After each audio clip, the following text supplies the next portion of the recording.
implications for the region and the world. Help us in these few days to have the ceasefire in place, not the continuation of war. Life must prevail. Liberty must prevail. Peace must prevail. You are the mighty Security Council. Act, help us, and I thank you very much, Madam President. And I thank the permanent observer. I thank the permanent observer of the Observer State of Palestine for the statement, and I now give the floor to the representative of Israel. Thank you, Madam President. We stand firm in our commitment to return the hostages and defeat Hamas, and it's time for the international community to take our commitment seriously. We will bring home every lost hostage. Hamas has refused to release our hostages and repeatedly rejected all the offers, both by the US and the mediating countries, even for the period of Ramadan. And thus, the return to fighting is a necessity. The IDF is attacking targets of the Hamas terrorist organization to achieve our objectives. These precise attacks include Hamas terrorist commanders, terrorist cells, launch posts, weapon stockpiles, and additional military infrastructure that are being used by these terrorist organizations to continue to plan and execute attacks against Israeli civilians and IDF soldiers. However, we are drawn into a discussion today not to alleviate suffering, not to seek truth, but to indulge the political agenda of certain members of this Council. Those who wield humanitarian rhetoric and feign concern as a weapon, turning a blind eye to the primary cause of suffering in Gaza, the Hamas terrorist organization, which continues to hold 59 innocent hostages. For those truly concerned about humanitarian crises, there is one that should be paramount: the hostages still held in Hamas's brutal captivity. Men, women, children, the elderly, innocents ripped from their homes and subjected to horrors beyond comprehension. Many are already believed to be dead, while others continue to be tormented day after day. For over a year and 4 months, they have been deprived of sunlight, medical care, the comfort of their family's embrace. Their conditions are unknown, their treatment unimaginable. This is the most urgent humanitarian crisis, and yet those who claim to be the loudest voices for human rights have somehow lost their voices on this matter. So let us be clear: any discussion of humanitarian suffering that does not begin with the hostage release is not an honest discussion. For months, Israel took unprecedented steps to facilitate humanitarian aid into Gaza. Israel's war is against Hamas, not Gaza's civilians. And yet, despite our efforts, Hamas refuses every opportunity for peace. It refuses to release the hostages. Over a 6-week period between January and February alone, Israel facilitated the entry of an unprecedented amount of humanitarian aid into Gaza, over 25,000 aid trucks, averaging more than 4,200 trucks per week. These trucks carried food, medical supplies, and essential goods. This is not speculation, not political rhetoric. This is in fact documented, verifiable, and confirmed by the organizations distributing and supplying the aid. In addition to the thousands of aid trucks, bakeries are operational across Gaza, producing millions of loaves of bread daily. In northern Gaza alone, increased fuel deliveries resulted in a 40% increase in bakery output. The slander that the people of Gaza are currently starving is quite simply untrue. Fuel and gas deliveries also continued over this period. Nearly 1,000 fuel tankers entered Gaza, including 275 to the north. Claims that the electricity cutoff has plunged Gaza into humanitarian collapse are greatly exaggerated, particularly regarding water infrastructure. Water pipes and sewage repair materials were sent to northern Gaza, ensuring that infrastructure remains functional. During the same 6-week period, over 840,000 tents were delivered. This was a massive logistical undertaking supported by international partners and facilitated by Israel. Madam President, let us be very clear. If there is suffering in Gaza, it is not because of a lack of aid. It is because Hamas has hijacked an entire civilian population for its own violent ends. Hamas diverts food, Hamas hoards fuel, Hamas transforms hospitals, schools, and UN facilities into command centers, ensuring that even in the presence of humanitarian aid, suffering persists. But somehow, in the debates of this Council, Hamas is an afterthought, a footnote, a mere inconvenience in the preferred narrative. And so, instead of asking why Hamas continues to prolong this war, instead of asking why Hamas rejected a ceasefire extension that would have freed civilians from suffering, instead of asking why Hamas holds hostages in horrific conditions, instead of asking these questions, certain members choose instead to malign Israel, the only party in this conflict undertaking their humanitarian obligations and taking steps to meet them. Israel will not be lectured by those who exploit human suffering for political gain. If this Council wishes to address suffering, then it must demand the immediate and unconditional release of the hostages. There can be no progress until this occurs. There can be no relenting against the evil that we face. The massive amounts of humanitarian aid which Israel coordinated and facilitated, at least those amounts not seized by Hamas, have reached every segment of Gaza's population, with one tragic exception: the hostages. While Gazan civilians benefit from food, medicine, shelter, and support, these innocent individuals languish in conditions that defy human comprehension, a stark reminder of the vast moral inequivalence between Israel and Hamas. The release of the hostages is the first, the most urgent, the most fundamental step towards ending this war. The people of Gaza deserve a future free from Hamas and the pain that they wrought. The innocent Israelis wasting away in Hamas's tunnel network must once again feel the sun on their faces and embrace their loved ones. This is the only true path to peace. I thank you, Madam President. I thank the representative of Israel for the statement. I now give the floor to His Excellency Mr. Majid Abdulaziz, Permanent Observer of the League of Arab States to the United Nations. Shukran, Sayyida Raisa. Thank you, Madam President. I'm honored to make this statement today on behalf of the League of Arab States and its member states. I would like to begin by expressing our appreciation for your excellent stewardship of the work of the Council and for positively responding to the request by the Arab Group, the League of Arab States and other member states to hold this meeting to promote international work through the Council to address Israel's resumption of its brutal military bombardment of Gaza and for the continued deterioration of the humanitarian situation in the Gaza Strip due to the continued restrictions by Israel on the entry of humanitarian assistance in the continuation of the policy of starvation and forced thirst that is internationally prohibited. We would like to express our appreciation to USG Fletcher for the important briefing and the constructive suggestions. Madam President, the Arab Summit in the Bahrain Declaration on the 16th of May 2024 has stressed, and this has been reaffirmed in the Cairo communique of the extraordinary Arab Summit that was held under the slogan the Palestine Summit on the 4th of March 2025. Both have condemned policies of starvation and scorched earth tactics aimed at forcing the Palestinian people to leave their land. The Cairo Summit condemned the Israeli government's recent decision to hold humanitarian aid to Gaza and close relief crossings.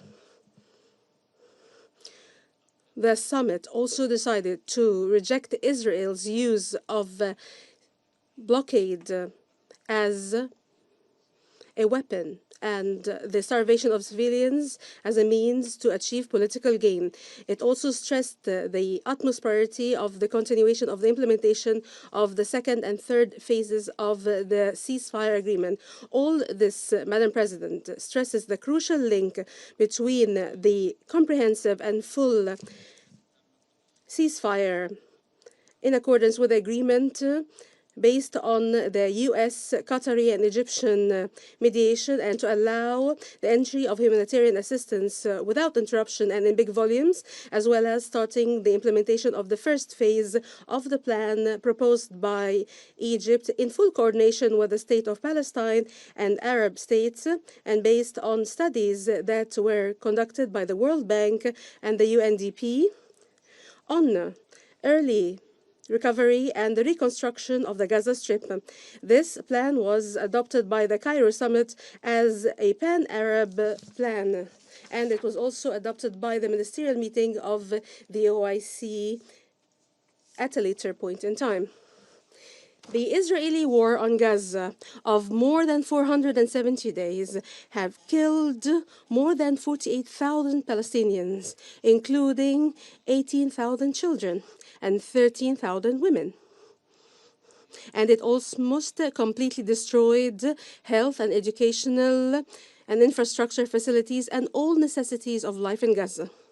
The resumption of the brutal military intensive bombardment of the Gaza Strip and the killing of more than 400 Gazans in Gaza yesterday, and Israel's intensification of the policy of blockade and starvation on the Gaza Strip, and the most recent of which was the decision by the Israeli Ministry of Power to cut the power supply to the vital sectors, including the main desalination water plant. This has added forced thirst to starvation. It aggravates the suffering of more than 2 million Palestinians living in unbearable conditions. These attacks and measures are inhumane, condemned, and unacceptable. They are nothing but collective punishment by Israel, perpetrated by Israel against the defenseless Palestinian people, which runs counter to humanitarian principles and values, which constitute the very foundation and mission of this organization. This is a challenge to the international will that has supported the ceasefire. In light of the deterioration of this crisis and Israel's resumption of its intensive military bombardment in Gaza yesterday, the Arab group stresses that the Council needs to shoulder its responsibility this time and to compel Israel to honor its obligations under the ceasefire agreement, including opening all crossings to humanitarian aid and the delivery of medical and fuel items and shelter items, and to restore electricity to the entirety of the Strip, including the water plants, and to meet the basic needs of the people and to alleviate their suffering. The group warns against the Council not taking such measures, which ushers in a catastrophic human disaster with unpredictable consequences. The Arab group and the League of Arab States stresses that the continuation of this crisis and the obstruction of delivery of aid or preventing aid from getting in is a major and a grave violation of Israel's obligations as the occupying power under the international law, UN resolutions, and the rules of human rights, and the Fourth Geneva Convention of 1949, and the advisory opinion of the ICG issued in July 2024, and the provisional measures of the ICJ as well, and all the resolutions adopted by the Security Council and the GA based on the ICJ measures and orders. The group and the League stress that the Council needs to activate international oversight mechanisms to guarantee the delivery of aid safely and in a sustainable manner to all Palestinians in need. There needs to be a promotion of international efforts to ensure the protection of civilian Palestinians and to meet their basic needs immediately and effectively. We stress in this regard the central humanitarian role of UNRWA in Gaza, which cannot be replaced by any other entity. We stress the importance of the continued work of UNRWA to provide its vital services to Palestine refugees according to its UN mandate. Madam President, the Arab group commends the tireless efforts spearheaded by Qatar, Egypt, and the US to reach a ceasefire agreement in Gaza, including the release of detainees and hostages. We stress the need for the Council to exercise utmost pressure on Israel to end its military aggression that was resumed yesterday and to complete the implementation of the ceasefire agreement, including the second and third phases and all its elements. This would lead to reaching a permanent end of the aggression on Gaza and Israel's full withdrawal from the Strip, and to facilitate the return of Gazans to the areas of residence, including in the north, in line with Security Council resolutions, most notably Resolution 2735. The group and the League stress the need to build on those efforts to begin the implementation of the Arab Early Recovery and Reconstruction Plan. We commend the efforts of Egypt and the State of Palestine to prepare for an international conference on reconstruction in cooperation with the UN, which will be hosted by Cairo very soon. And we urge our international community partners and IFIs to provide all financial and political support to ensure the implementation of this ambitious plan by Palestinian lands towards the rehabilitation and reconstruction of the Strip at the desired pace. We stress the importance that this plan would coincide with international effort towards sustainable peace and lasting peace, to protect the rights of the Palestinian people and to achieve their aspirations in freedom and statehood, and joining the UN as a full-fledged member, and the effort to make the international conference that will be held in June 2025 under the French-Saudi presidency a success as part of the two-state initiative effort that is receiving mounting international support every day. In closing, the Arab Group and the League of Arab States reaffirms their full solidarity with the Palestinian people and their strong support to its historic steadfastness on its land as it adheres to its land and refuses to be forcibly displaced. We stress that continued military operations, siege, starvation, forced thirst, oppressive measures perpetrated by Israel will only lead to further deterioration of the humanitarian and security situation, threatening the security of the entire region. We reiterate that the only solution to this conflict is by ending the Israeli occupation, guaranteeing the right of the Palestinian people to self-determination and the establishment of their independent, sovereign state with East Jerusalem as its capital on the basis of the two-state solution and the Arab Peace Initiative, and the State of Palestine joining as a full-fledged member of the United Nations. I thank you, Madam President. I thank His Excellency Mr. Abdulaziz for the statement. The representative of the United States has asked for the floor to make a further statement. I give them the floor. Thank you, Madam President. I couldn't help but notice that some of the behavior during this meeting, including departing from the chamber and leaving a seat vacant while the representative of Israel was speaking under Rule 37, is inconsistent with the decorum that we expect in this chamber, and I just wanted to register that. I thank you. And I thank the United States, the representative of the United States, for the statement. There are no more names inscribed on the list of speakers. The meeting is adjourned.